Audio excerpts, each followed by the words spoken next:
Melania Trump has a major problem right now. And it seems like things continue to add up ever since she came out with that original speech. That original speech kind of set into motion a lot of things for Melania Trump. Now, as you guys all should remember, if you didn't remember, Melania came out and infamously made that speech in front of the world. And now she has calls to be subpoenaed from lawyer Gloria Allred is calling for her to be subpoenaed to testify. I don't think Melania Trump ever thought that that would end up being this. But let's get into this because this is very interesting. The lies linking me with the disgraceful Jeffrey Epstein need to end today. The individuals lying about me are devoid of ethical standards, humility, and respect. I do not object to their ignorance, but rather I reject their mean-spirited attempts to defame my reputation. I never been friends with Epstein. Donald and I were invited to the same parties as Epstein from time to time, since overlapping in social circles is common in New York City and Palm Beach. To be clear, I never had a relationship with Epstein or his accomplice, Maxwell. My email reply to Maxwell cannot be categorized as anything more than casual correspondence. My polite reply to her email doesn't amount to anything more than a trivial note. I am not Epstein's victim. Epstein did not introduce me to Donald Trump. I met my husband by chance at a New York City party in 1998. This initial encounter with my husband is documented in detail in my book, Melania. The first time I crossed paths with Epstein was in the year 2000 at an event Donald and I attended together. At the time, I had never met Epstein and had no knowledge of his criminal undertakings. Numerous fake images and statements about Epstein and me have been circulating on social media for years now. Be cautious about what you believe. These images and stories are completely false. I'm not a witness or a named witness in connection with any of Epstein's crimes. My name has never appeared in court documents, depositions, victim statements, or FBI interviews surrounding the Epstein matter. I have never had any knowledge of Epstein abuse of his victims. I was never involved in any capacity. I was not a participant, was never on Epstein's plane, and never visited his private island. I have never been legally accused or convinced of a crime in connection with Epstein's sex trafficking, abuse of minors, and other repulsive behavior. The false smears about me from mean-spirited and politically motivated individuals and entities looking to cause damage to my good name, to gain financially and climb politically, must stop. My attorneys and I have fought these unfounded and baseless lies with success and will continue to maintain my sound reputation without hesitation. To date, several individuals and companies have been legally obligated to publicly apologize and retract their lies about me, such as Daily Beast, James Carville, and HarperCollins UK. Now is the time for Congress to act. Epstein was not alone. Several prominent male executives resigned from their powerful positions after this matter became widely politicized. Of course, this doesn't amount to guilt, but we still must work openly and transparently to uncover the truth. I call on Congress to provide the women who have been victimized by Epstein with a public hearing specifically centered around the survivors. Give these victims their opportunity to testify under oath in front of Congress with the power of sworn testimony. Each and every woman should have her day to tell her story in public if she wishes, and then her testimony should be permanently entered into the congressional record. Then, and only then, we will have the truth. Thank you. So, and I wanted to play her whole statement again because I don't want anybody to think I took something out of context.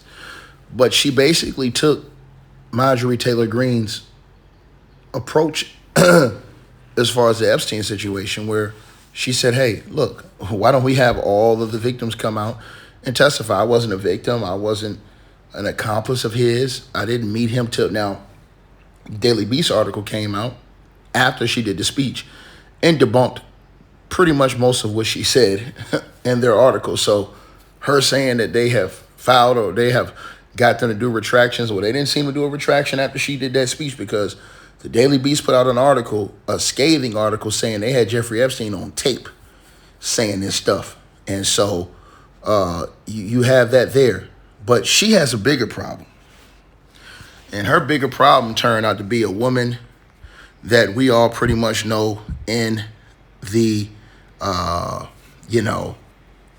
should I say it, political world and in the entertainment world, for representing clients against people by the name of Gloria Allred. Now, Gloria Allred is representing some of Epstein's victims. Now, Gloria Allred has pushed to get these victims to be able to come out and speak their stories unhassled and be able to give names and, freely speak. And with Melania doing what she did in this speech, it opened the door for Gloria Allred to come in and do what she do. Now, I want to play what Gloria Allred said, but you have to be very, very, very careful and listen, because Gloria Allred dropped a lot of clues in what she says. And one of the things she says is, well, why don't they go ahead and subpoena Melania and have her go testify like they did Hillary Clinton? If Melania really wanted to get to the bottom of it, and she also asked another good question. She asked whether or not Melania herself is included in the lawsuit. That's a big question right there, man. That's a big question right there. And the reason why that's a big question is because why the sudden outburst? Why come out there without Trump? There's got to be something in the background looming. We don't know. There was rumors and reports that Trump didn't even know about any of this stuff. He had no idea that she was going to come out and do it to the last minute. She addressed the nation just like that. But the subpoena talk is what is going to be the real test. Because now that she has put herself in this situation, and now that the Daily Beast and these people have come out and said, hey, we have audio of Epstein saying this stuff about Melania Trump. And her denying it in front of the nation is not the same as her going before Congress. And some of those victims were upset, saying that she's shifting the responsibility or whatever like that to them, and that, blah, say blah. But Gloria Allred put it out there. She sowed that seed. And I want y'all to hear what Gloria Allred said, because Gloria Allred, very, very, very smart by Gloria Allred. She sowed that seed on national TV to tell Melania, well, you should be subpoenaed, just like Hillary Clinton, but to go answer questions before Congress. And I guarantee you, if Melania Trump is to go and have to answer questions before Congress, let me say this to y'all again. If Melania Trump is forced to have to go answer questions before Congress, under the penalty of perjury,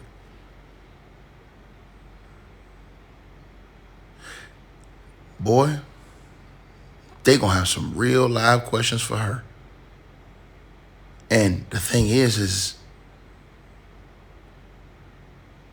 they gonna put full court pressure on this woman. And I'm gonna be honest with y'all, I don't know if Melania can handle that type of situation.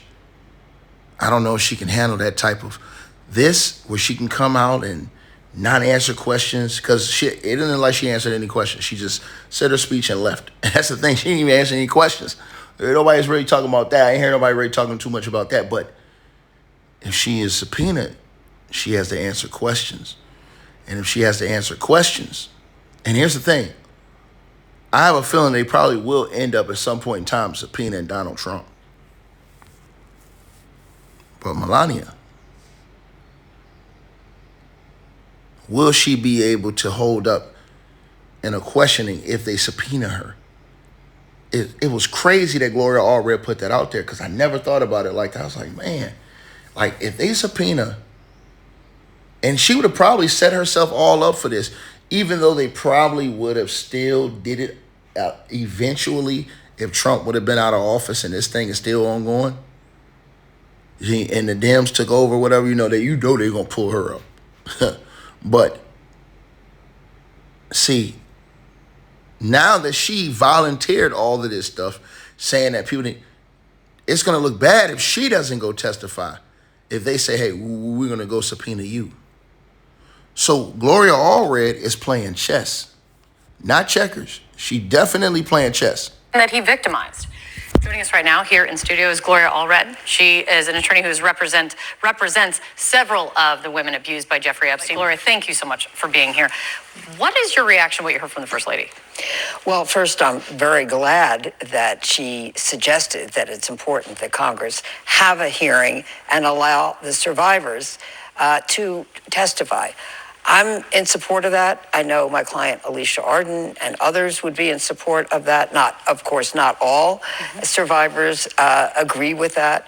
But I think it should be a choice for the survivors whether to testify or not. They should not be subpoenaed to testify. They should be invited to testify and to say whatever they want to say about their abuse by Jeffrey Epstein or anyone else they care to name.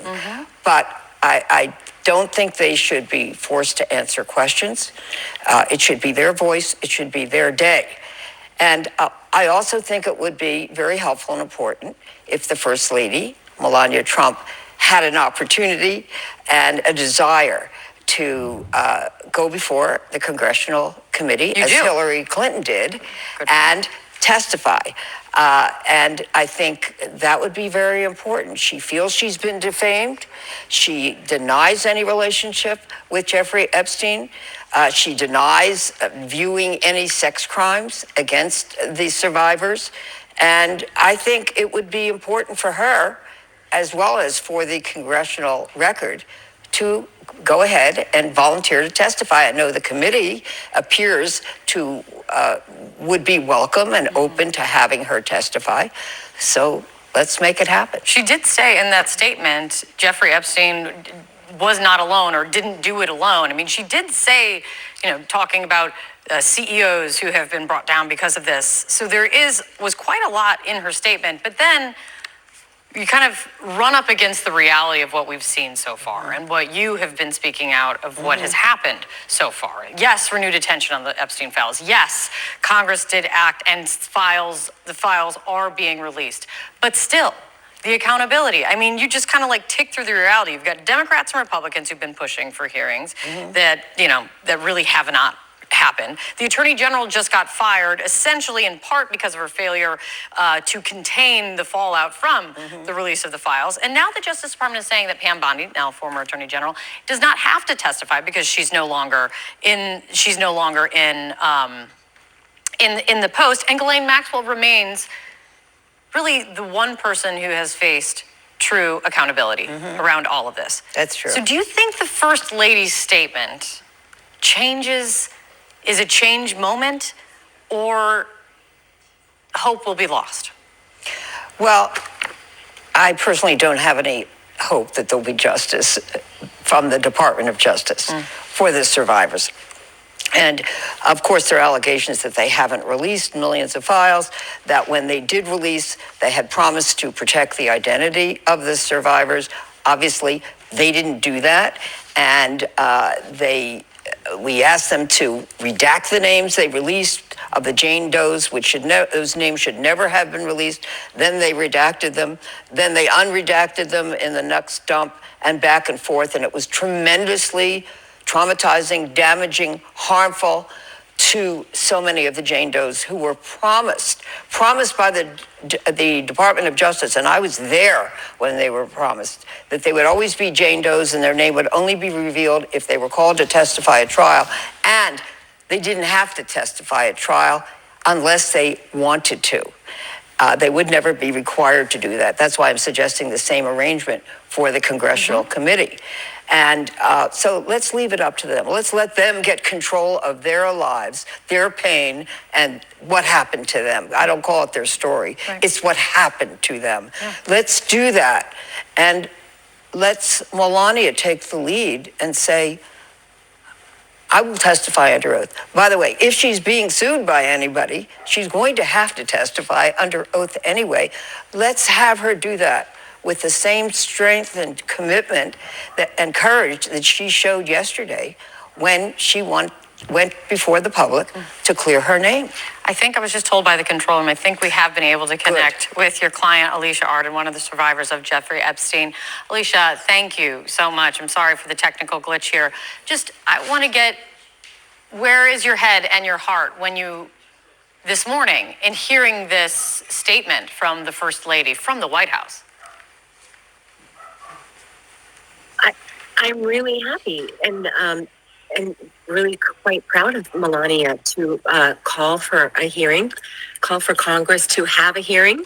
So then that lets, if we want to, if I want to testify before Congress about what Jeffrey Epstein did to me, the other victims can come with me. They can come and testify with me. I'm very happy that Melania is wanting to ask Congress for a hearing for us.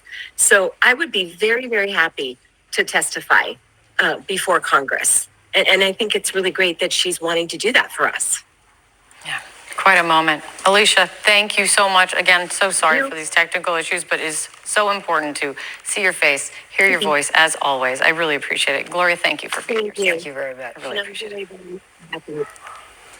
A group of survivors then put out a statement saying that the First Lady was shifting the burden to them. They wrote in part, survivors of Jeffrey Epstein have already shown extraordinary courage by coming forward, filing reports, and giving testimony. Asking more of them now is a deflection of responsibility, not justice. One survivor told CNN she is ready, though, to take the First Lady up on her offer. But she said that she'd like the opportunity to have the survivors testify under oath. No one's ever given us that. No one's ever said that before. What she also said was that the testimony would be sworn into congressional record. I think that's huge because what we're saying has to be taken seriously if it's sworn into the congressional record. This is the first powerful woman, and she has a lot of power, coming forward and saying, I'm going to do something. This is what should happen. What I say is, okay, let's call your bluff. Joining me now in the group chat, Elliot Williams, CNN legal analyst and former federal prosecutor, Noel King and co-host and editorial director for the Today Explained podcast, and Zolan Kano-Young's CNN political analyst and White House correspondent for the New York Times.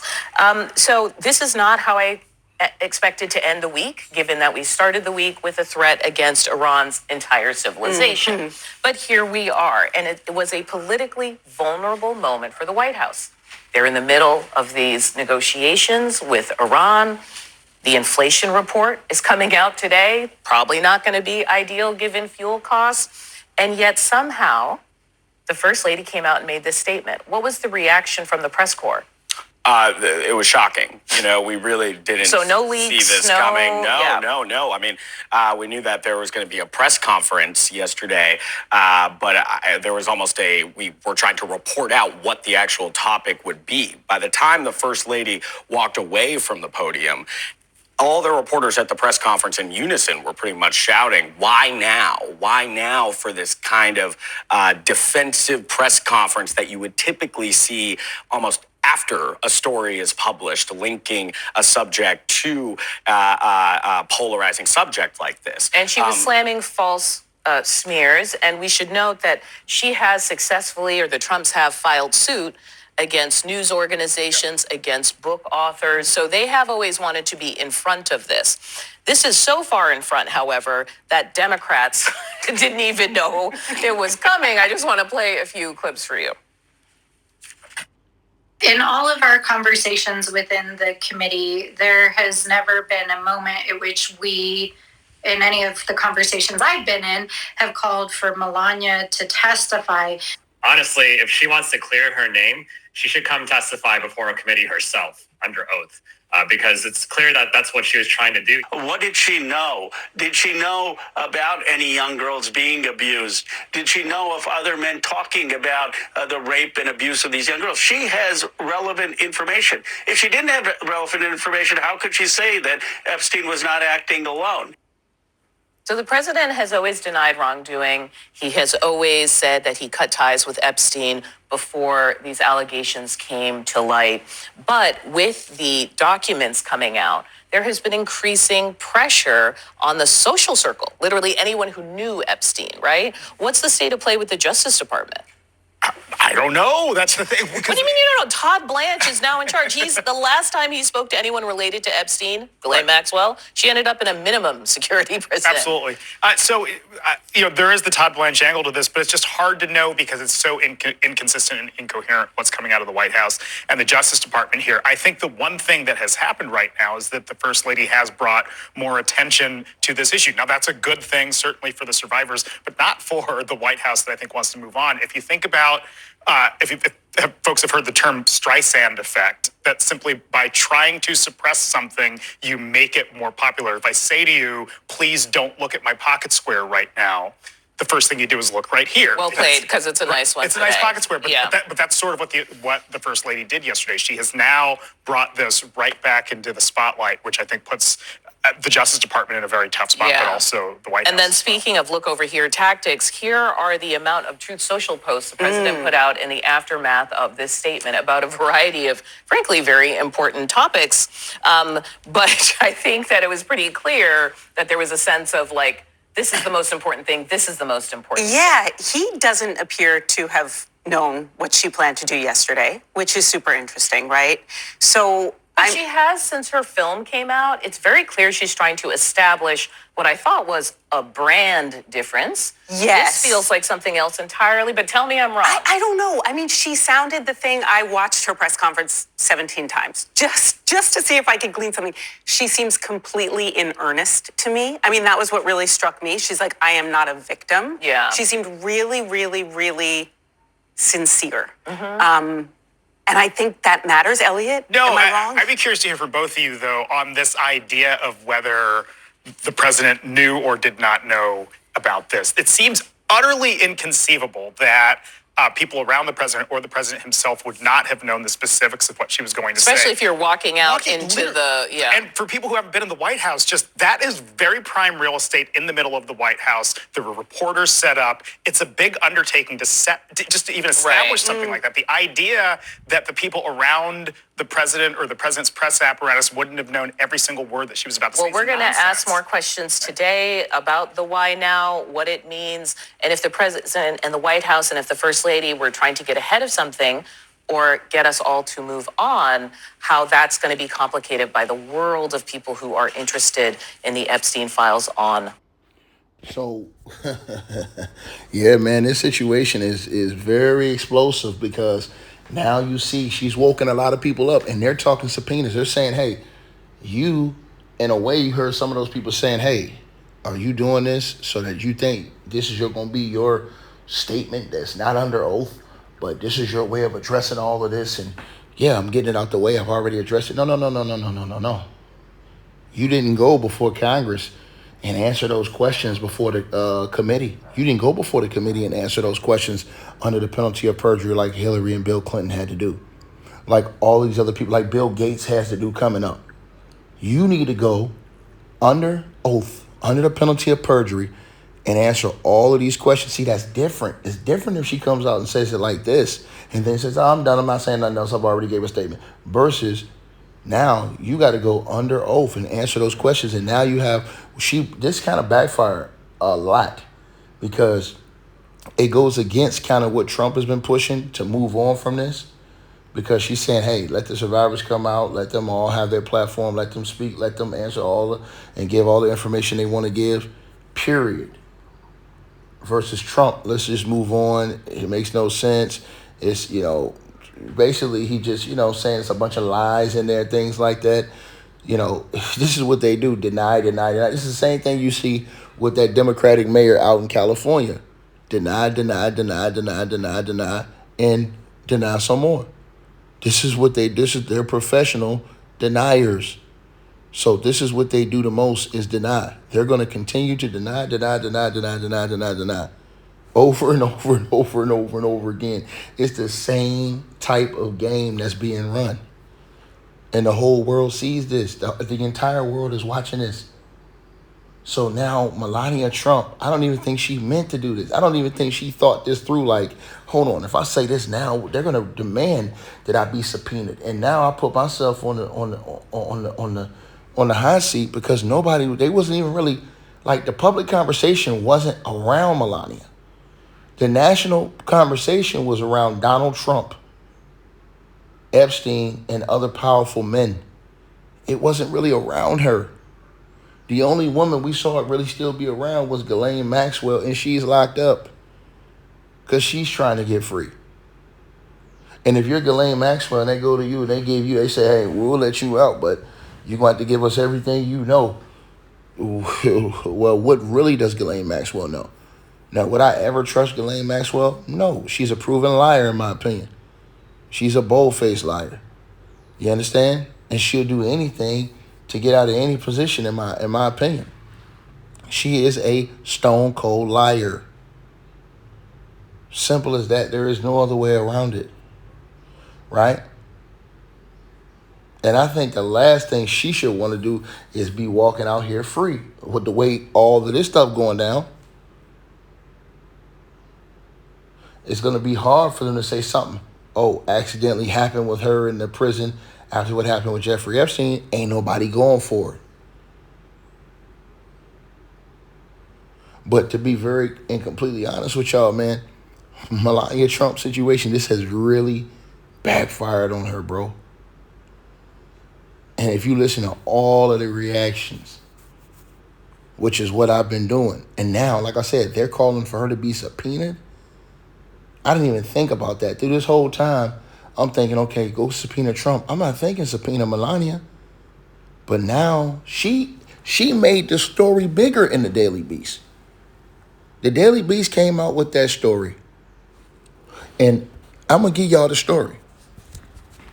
The Daily Beast came out with that story. And the story that the Daily Beast had was that it goes, well, what Epstein said about Melania. That's how the story goes. It says First Lady Melania Trump on Thursday gave a jaw-dropping statement from the White House denying she ever had a relationship with Jeffrey Epstein. Quote unquote, the lies linking me to the disgraceful Jeffrey Epstein need to end today. End quote, the First Lady declared. Quote unquote, I have never been friends with Epstein, end quote. However, in recordings obtained exclusively by the Daily Beast and published on the eve of the 2024 election, the convicted sex offender was heard bragging about his close friendship with Donald Trump and Melania. Epstein even claimed that the first time Donald Trump slept with Melania was on his plane, dubbed the Lolita Express. In her statement, Melania said she had never been on his plane. Jeffrey Epstein spoke extensively with Michael Wolff in August of 2017 for his bestseller Fire and Fury, 2 years before he was found dead in his New York jail cell in 2019. Authorities say he died by taking himself out. In the recordings, Epstein described himself to Wolff as Trump's closest friend for 10 years. Speaking on Thursday, Melania Trump denied she'd ever been on the so-called Lolita Express.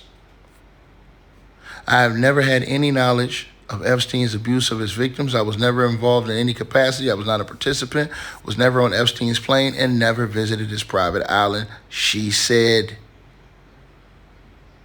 See, if he's saying that she was on the plane, and then they're saying, oh, well, they're still holding back,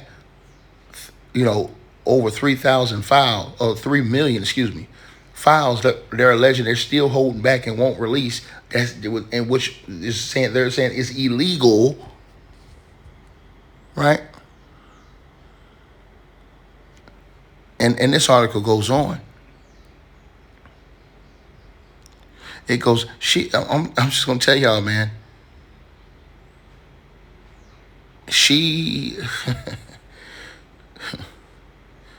I wonder why a lot of those pages were redacted. Remember all those pages were fully redacted and people were complaining like, why is this entire page redacted? They gave a whole lot of pages that things were redacted, photos were redacted, and they claimed these are victims, this, that, and the third. No. Right? You guys, and as this article goes on, it says, in her statement, the First Lady also insisted her email to Epstein accomplice Ghislaine Maxwell, who was serving 20 years in prison for sex trafficking, were nothing more than casual correspondence. And I quote, I never had a relationship with Epstein or his accomplice Maxwell. My email reply to Maxwell cannot be categorized as anything more than casual correspondence. My polite reply to her email doesn't amount to anything more than a trivial note, she said. However, the email revealed in a batch of Epstein release files released in January showed that the First Lady, gushing to Ghislaine Maxwell in 2002, she claimed it was a reply, but the subject line, hi, indicated she initiated the exchange.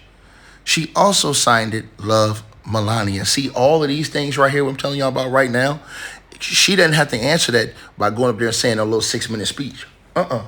See, when you get subpoenaed and they call your ass up there to the House committee and you sitting there for 8, 9, 10 hours, they're going to ask you about all of these things. Hey, did you send this or did this is received? Because we have an email right here that says you sent this. It looks like you sent it and she replied. So which one is it? See, these are all the things you get grilled on in those, hearings. So that's why it's very important that she be called up there. I agree. She should be subpoenaed. She definitely should be subpoenaed. Without a doubt. In her own response, Maxwell's subject line showed it was a reply. In it, she referred to then Melania Nas as Sweet Pea. Right? Matter of fact, the email, right, from Melania to Ghislaine Maxwell said, "Hi, dear G, how are you? Nice story about J.E. in the NY Mag. Jeffrey Epstein." Basically, J.E. Those are initials for Jeff. This is Melania Trump writing this email. "Nice story about J.E. in the NY Mag. You look great on the picture," meaning she must have been in a picture with Jeffrey. She says, "I know you're very busy flying all over the world. How was Palm Beach? I cannot wait to go down. Give me a call when you're back in NY. Have a great time. Love, Melania." Another email released in the Epstein files from a redacted sender to Epstein right after the 2016 election mentioned Melania Trump's first meetings with Trump, suggesting there was an Epstein link. And I quote, "I remember flying back with Donald on his plane. The first weekend I went to visit you in Florida was the weekend he met Melania. And he kept on coming out the bedroom saying, 'Wow, what a hot piece of shit,'" the unknown sender wrote. However, in her statement Thursday, the First Lady denied that Epstein introduced her to Donald Trump. And I quote, she said, "Epstein did not introduce me to Donald Trump. I met my husband by chance at the New York City party in 1998, she says. The First Lady claimed the first time she crossed paths with him was in 2000 at an event she attended with her now husband. She denied having any knowledge of Epstein's criminal activities and said she was not a witness to any of his crimes." This is where we at with it. This is where we at with it. It's real in the field. This where we at with it. Right? So she said these things in that speech, and that now they on her helmet. So she going to stand on this. Now let's listen to even more responses, reactions from the mainstream media. And I want you guys to get what they're saying in reference to her and this. They on her helmet. Talk in New York. It has been more than 40 days since we've led this broadcast with news about Donald Trump's ties to Jeffrey Epstein, or for that matter, the Trump administration's refusal to release the Epstein files with any alacrity or consideration for the victims of sexual abuse and child sex trafficking.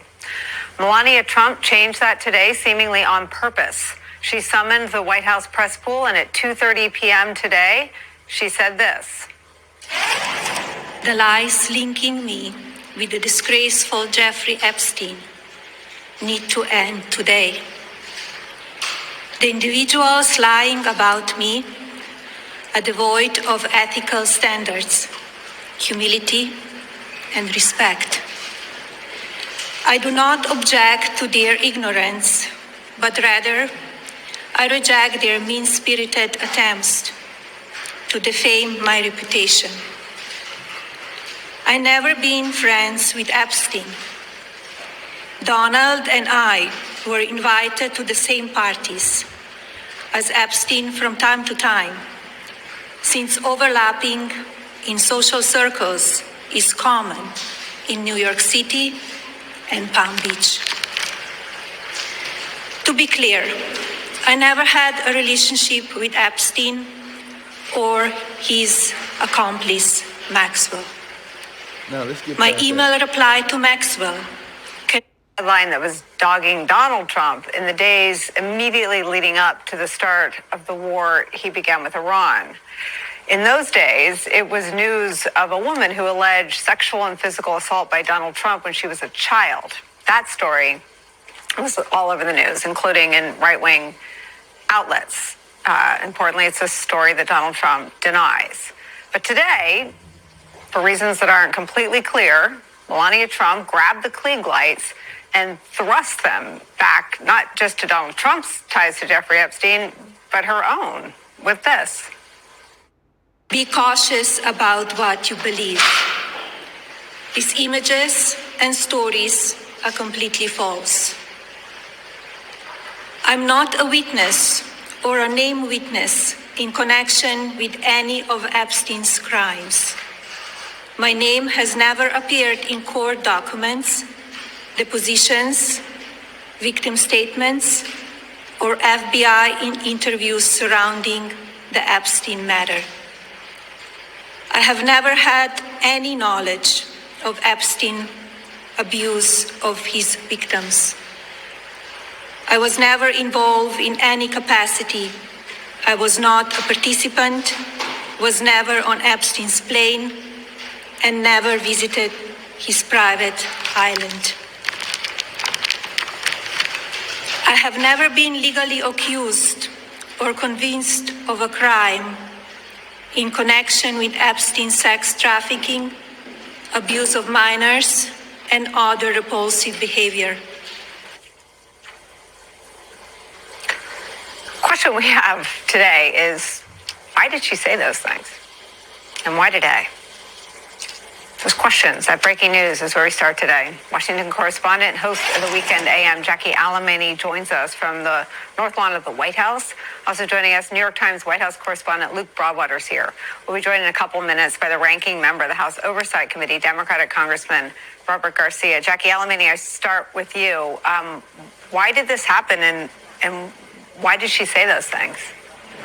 Yeah, Nicole, that is the question that we're all asking today. In fact, I just got off a very quick call before we went to air with President Trump, who said he was in the middle of a war meeting and that he couldn't talk for very long and had to go, but that actually he had no prior knowledge to the topic that Melania Trump, his wife, was going to be touching upon today in his statement. In her statement, he then repeated that he had to go, but before we hung up the phone, he said that she didn't know him, presumably referring to Jeffrey Epstein. This was a really remarkable statement that we heard from the First Lady. It was something that my colleague, Jake Traylor, when he pinged one of his White House sources, said that many people in the building were not prepared for this. She also called on a public hearing that centered around Epstein's victims. This is a sea change from the message that we've been hearing from the White House, specifically from President Trump. The last time he was asked about this, he actually scolded a reporter. The reporter at the time was CNN's Caitlin Collins, scolded her for even asking the question, and then said it was a time for the country to move on. So again, lots of questions here about the timing of this, why this is a president who in the past has preempted negative stories about him. Just a month ago, he posted very negatively about New York Times reporter Maggie Haberman. Recently, actually just 2 days ago, a very detailed report about occurrences in the Situation Room, some of the decision-making that was going on in the lead-up to the U.S. going to the war with Iran was published. It's unclear if that was a direct preempt of that reporting, but needless to say, this is someone who does not hold back when it comes to attacking and criticizing reporters for coverage that they don't like. But I did get off the phone as well with Stephanie Grisham, who is the former secretary to First Lady Melania Trump in the first administration, and she said that whatever was the impetus for the First Lady deciding to take to the camera to do this on a day like today when none of us are talking about Epstein. We are all here focused on the war with Iran. That really is the news at hand today, that it must be something really serious that she didn't decide to put out a statement and decided to hold an on-camera statement as well, where she summoned reporters to witness this statement. Jackie, Stephanie Grisham, I know the answer to this, and I'm not sure if she shared it, but has she done this before? I mean, who has accused? She said, quote, "I've never been accused of a crime." Who's accused Melania Trump of a crime? No one has. And there was a lack of specificity in the statement that the First Lady made, which is why there's really so many unanswered questions here. I touched base with a bunch of sources on the House Judiciary and Oversight Committee to see if maybe there were some new documents that the Justice Department had released to Congress with regards to the Epstein files, because we are still waiting on missing FBI transcripts from some of the victims who had who had told reporters and others that in the past they had provided more detailed allegations that were not released by the Justice Department. They said that they haven't heard from them since there was a briefing held with the DOJ some time ago. So it's extremely unclear what she is talking about. There have been some unsubstantiated reports about the First Lady's relationship with Jeffrey Epstein, but again, none of those things are really anything that are recent or have been substantiated. Luke Broadwater, she said, Melania Trump saying, quote, "I never had a relationship with Jeffrey Epstein. I'm not Epstein's victim. Images and stories are false." Do you know what images and stories she's talking about?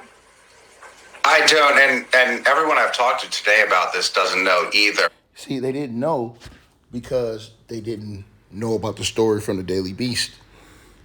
See, when Melania got off that stage, the Daily Beast dropped that article shortly thereafter, attacking all of the different things she tried to deny in her speech, right? And they keep talking about why she's saying she's not a criminal, this and the third. Like, we haven't seen nothing. But Gloria Allred, remember, she tipped off something. Gloria Allred said something very slick. And she says, she said something about a lawsuit, and if she's in a lawsuit, she'd have to testify anyway. So what do you mean a lawsuit? I don't know, man.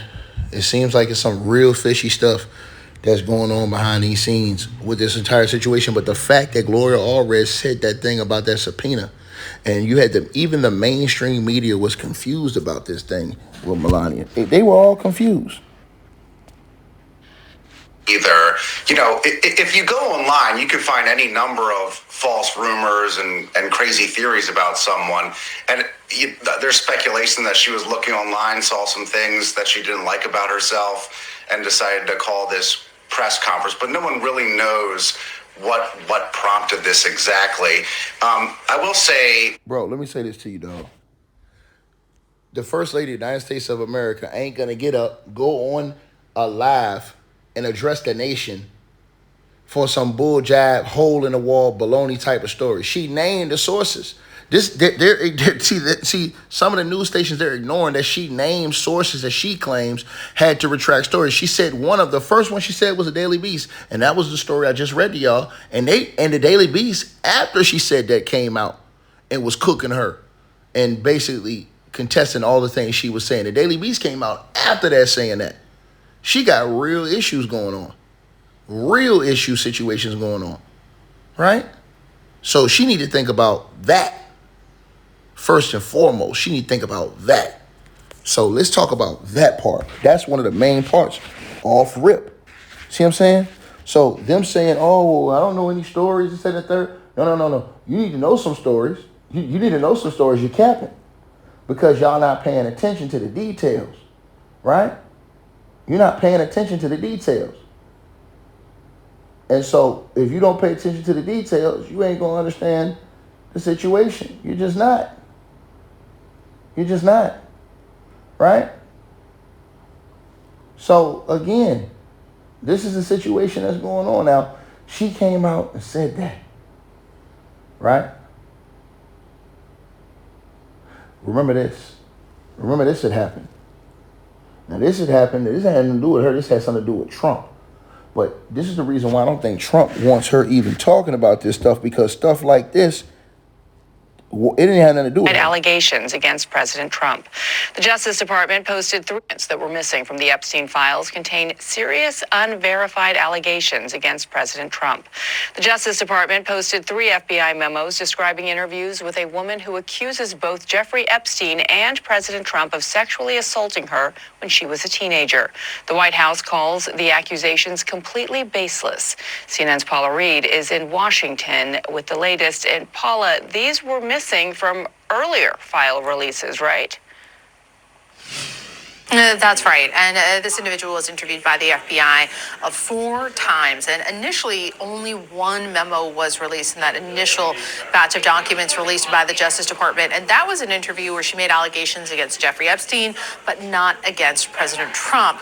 Now, yesterday, these additional summaries were released, and they detail the types of allegations that she made against President Trump, where she describes being introduced to him.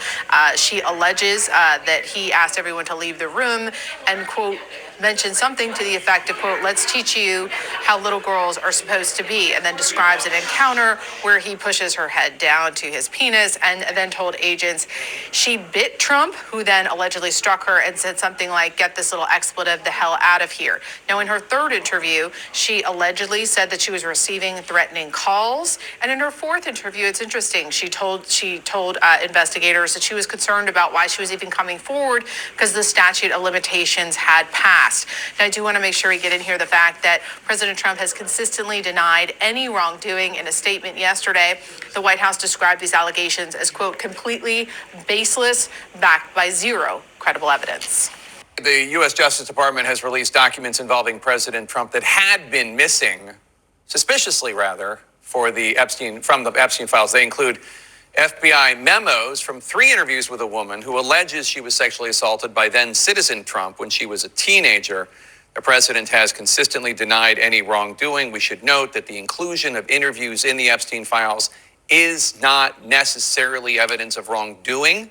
It is an interview. White House Press Secretary Caroline Leavitt slammed the release of the documents, saying in part, quote, the total baselessness of these accusations is also supported by the obvious fact that Joe Biden's Department of Justice knew about them for 4 years and did nothing with them because they knew President Trump did absolutely nothing wrong, unquote.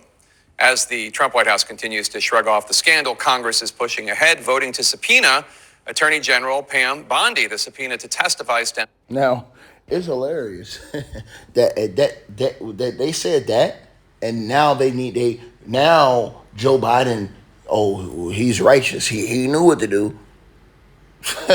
These people is crazy. So everything else about Joe Biden they hate. Oh, but he got that right. Oh, he didn't release that because he knows this. Man, give me a break, man. I'm just gonna tell all of you guys that are listening. Yeah, it's not looking good for Melania Trump right now, man. This is a bad situation. This is a bad shake for her, man. She put herself in a situation by coming out and speaking out on this stuff when nobody was really honing in on her. And she created a situation. She created an unnecessary situation. The situation was unnecessary. It was unnecessary for her to create the situation.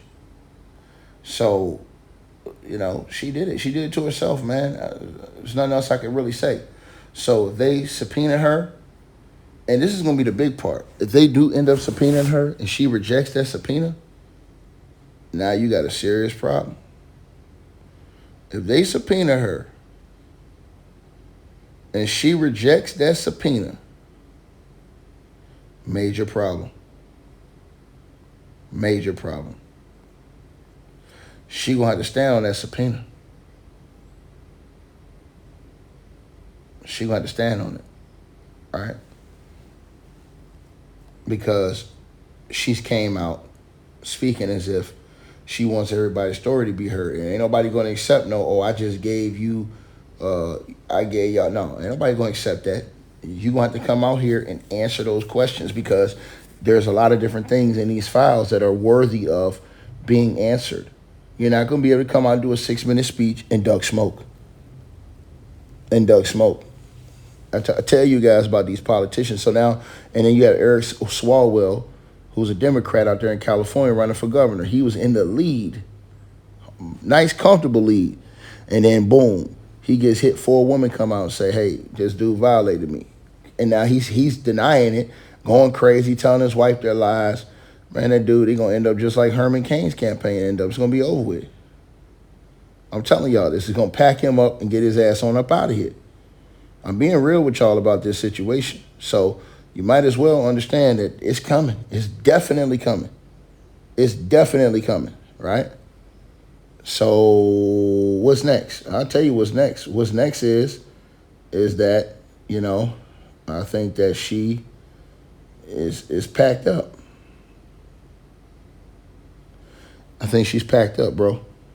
At the White House, making a public statement saying that the lies and smears linking me to Jeffrey Epstein need to end today. She denies ever having any involvement or knowledge in the late convicted sex offender's crimes, saying that she never had a relationship with him or with Ghislaine Maxwell, saying that Epstein did not introduce me to Donald Trump, the president. She says that they met by chance in 1998, notably ending her statement with a call to action to Congress. Yeah, that there should be a public hearing centered around the survivors, that every woman should have her day to tell her story in public. Let's go, and this is a photo, obviously, from years and years ago, where you see the Trumps with Ghislaine Maxwell and Jeffrey Epstein. Let's go to Kristen Holmes, who is at the White House. This is quite an extraordinary thing, an appearance by the First Lady batting down any sort of suggestions of this kind of thing, and social media talking about this kind of association, Kristen. Yeah, Brandon Boris, I would use the word stunning here, particularly as it pertains to this First Lady. She is often not in the limelight. She doesn't take to center stage. She doesn't react to things like this, standing there at the podium. And these remarks kind of came out of the blue. It's a time when we're actually not focusing on Epstein. The country seemingly had moved on to the latest issue that is coming out of this administration, which of course is the war in Iran. Yet we have Melania Trump coming up here and essentially defending her name. And we should note there were a lot of smears across social media linking her to Epstein. None of it seemed verified. We don't need to repeat any of those claims, although she does list them out somewhat during that speech regarding meeting Donald Trump, her relationship with Epstein. But even further, the fact that she is calling on Congress for an open hearing for these victims and survivors to provide their testimony. We have to compare that to what we have been hearing from President Trump, from the White House, from the Attorney General Pam Bondi before she left, talking about how America wants to move on from this, how they don't want to have these hearings, they don't want to draw this out, how people in the country are tired of talking about Epstein. You have a direct contradiction to that with the First Lady here. So yes, you have her defending herself, but she is also calling for what so many people across America have been calling for, which is a chance for these victims, for these survivors to come forward and speak on the record, speak to Congress. And she is actually calling on Congress to let them have this day in court. Obviously, court is metaphorical here, talking about Congress, but saying that everyone should have to testify under oath, talking about how men have lost their jobs because of their relationships to Epstein, saying that, of course, it doesn't make you guilty of anything, but it should be an opportunity to have the survivors talk, the victims talk, to get their side of the story out there. And this, again, is completely the opposite of what we had been hearing in terms of the narrative and trying to get away from the narrative around Jeffrey Epstein, and coming from the First Lady in this kind of impassioned speech where she is directly addressing these claims, again, mostly claims that have been seen on social media. She names a few news outlets that had carried some of this, and then going into a call to action to even take this further, re-injecting the Jeffrey Epstein saga back into the media narrative and essentially saying Congress didn't do enough. That is such a stunning and stark departure from what we have been hearing, and to be given again by the First Lady standing there at the White House. Yeah, notable, Kristen, in part because of this disagreement between the DOJ and the House Oversight Committee as to whether or not now former Attorney General Pam Bondi should testify and follow the subpoena to get her to testify. That was the last news we'd heard on the Epstein saga. Yeah, so you had that situation going on too. That whole Pam Bondi situation. So now that she said this, shit, that should even more not allow them to let Pam Bondi off the hook. Because she says everybody should, so Pam Bondi should be on the hook, because at that time of those releases, Pam Bondi was running shit. So she's the one who should have to answer those questions, not somebody who wasn't there for that time. So this even more loops them in. I don't think Melania, excuse me, I don't think she thought this whole thing through. I don't think it's possible she thought this through. I think that she panicked. I think something got to her, whether it was a report, whether something happened that we don't see. I would bet that it's something that we don't see. And it got to her, triggered her, last minute, get something written up, boom, going out here live. Not even taking Trump with me, I'm just going out here by myself and let this out. Because her stance is starkly different than Trump's as far as they're letting the witnesses, letting the victims come speak and this and the third. Donald Trump wants to just get the hell on and move on. He's already said this many times in the media. Boy, some diabolical type of stuff going on around here. Y'all gotta let me know what y'all feeling about this, because again, Pandora's box has been opened. I hope you guys enjoyed the video. Make sure y'all click those links below. Subscribe to the podcast show. You can donate support to the channel, Cash App, PayPal, or buy that weight loss formula. All the links are below. Peace.